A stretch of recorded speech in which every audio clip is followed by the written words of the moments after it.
अनुगुल रे मिली ट्रक को एक नूतन नाम जम ना जम दूत।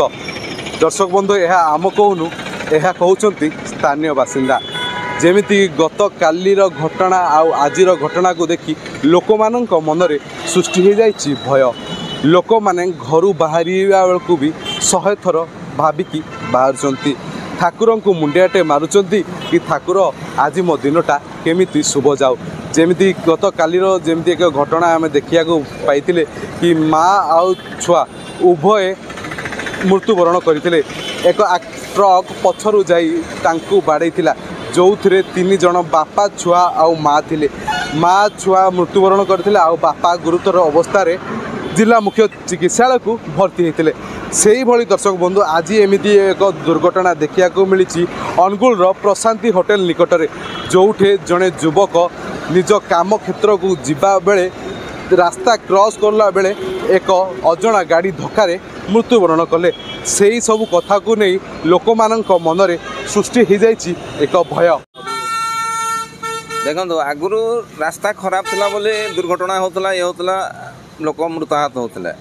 यह को एक जातीय राजपथ 55 नंबर को मृत्युर सौदागर बा मृत्युर राजरास्ता बोली आगुरी आख्यायित अच्छी आज आख्यायित।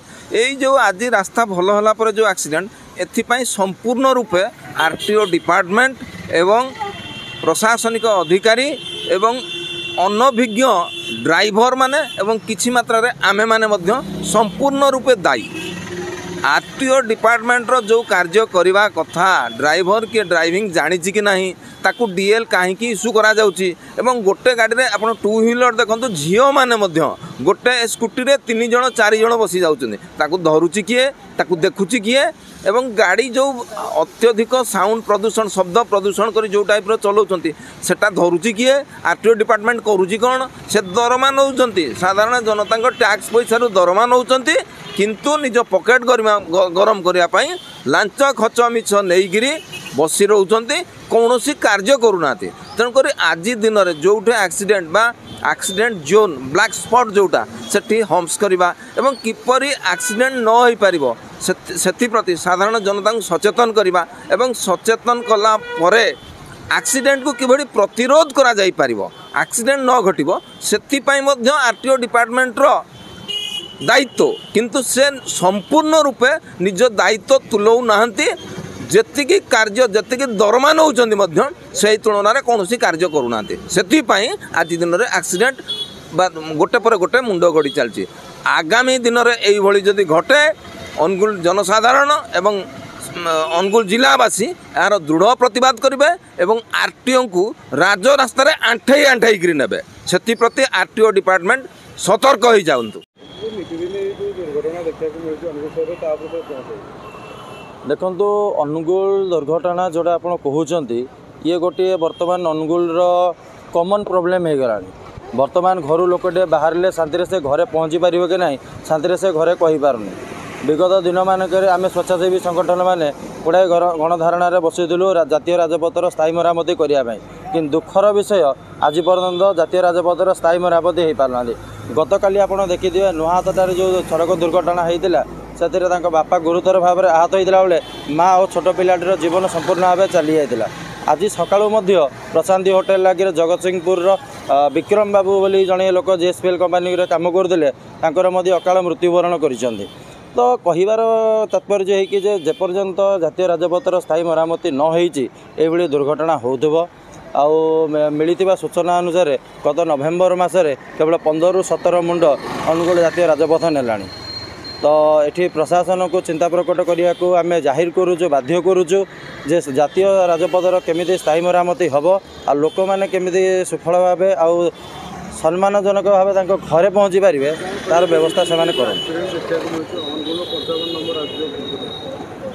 अनुगुल दे जाइथिया 55 जो जातीय राजपथ रे प्रतिदिन दुर्घटना घटुची। ए बाबद अनुगुल वकिल संघ तरफ आम अतीत गोटे रास्ता रोक आंदोलन भी करूँ। अनुगुल जिलार सबू राजपथ को जातीय राजपथ को अवरोध करूँ। जिला प्रशासन ଓଡ଼ିଶା ସରକାର କେନ୍ଦ୍ର ସରକାରକୁ ଏହି ବାବଦରେ NHI ଅଥରିଟିକୁ ମଧ୍ୟ ଏହି ବାବଦରେ ଅବଗତ କରାଯାଇଥିଲା, କିନ୍ତୁ ଆଜି ପର୍ଯ୍ୟନ୍ତ ତାର କିଛି ସୁଫଳ ମିଳିନି। ବାଇପାସ୍ କାମ ମାନେ ଯେତେ ଶୀଘ୍ର ସରିବା କଥା ସେ ବାବଦରେ ଉଚ୍ଚ କର୍ତ୍ତୃପକ୍ଷ ଠିକ୍ସେ ଧ୍ୟାନ ଦେଉନାହାନ୍ତି। ବଡ଼ ଦୁଃଖର ବିଷୟ ଯେ ଅନୁଗୁଳ ଜିଲ୍ଲା ଦେଇ ଯାଇଥିବା 55 ନମ୍ବର ଜାତୀୟ ରାଜପଥରେ ପ୍ରତ୍ୟେକ ଦିନ ଦୁର୍ଘଟଣା ଘଟିଲେ ମଧ୍ୟ ଏଠି କୌଣସି ପ୍ରଶାସନ, ଜିଲ୍ଲା ପ୍ରଶାସନ ହେଉ, ରାଜ୍ୟ ସରକାର ହେଉ, କେନ୍ଦ୍ର ସରକାର ହେଉ, ତାଙ୍କର ନିଦ ଭାଙ୍ଗୁନି। ଭଗବାନ କରନ୍ତୁ ଯେ ତାଙ୍କର କେହି ନିଜ ଆତ୍ମୀୟ ସ୍ୱଜନ ଏଇଭଳିଆ ଦୁର୍ଘଟଣାରେ ପଡ଼ିଲେ ମୁଁ ଭାବୁଛି ସେମାନଙ୍କର ଯାଇକି ନିଦ ଭାଙ୍ଗିବ ଏବଂ ସାଧାରଣ ଲୋକଙ୍କ, ନିରୀହ ଲୋକଙ୍କ ଜୀବନ ଯାଉଛି।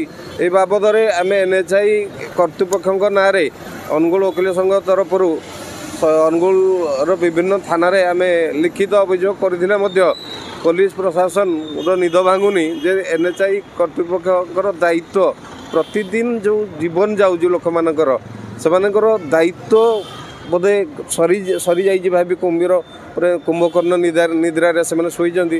ଅନୁଗୁଳବାସୀ ସଚେତନ ହେବା ଦରକାର ଏବଂ ଲୋକମାନଙ୍କର ଏ ଯେଉଁ ଧନ ଜୀବନ ହାନି ହେଉଛି ଏଇଟା ବନ୍ଦ ହେବା ଦରକାର। ଅନୁଗୁଳରୁ ସ୍ୱସ୍ତିଦେବ ସାହୁଙ୍କ ରିପୋର୍ଟ, ଟାଇମ୍ସ ଓଡ଼ିଆ।